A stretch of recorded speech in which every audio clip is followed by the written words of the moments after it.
Good afternoon, guys. Sparky, just watched your video.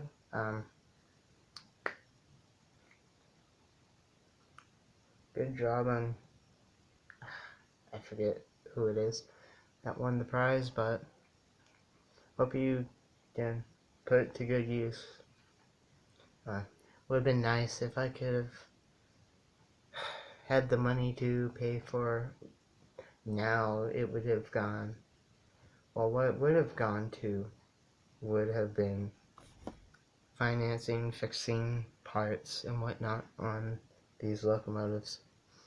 And then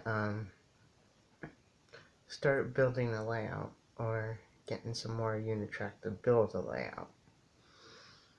But since the giveaway, or since then, as of yesterday, it would have gone to paying for my class ring, capping gown announcements. As you know, it's not necessarily cheap.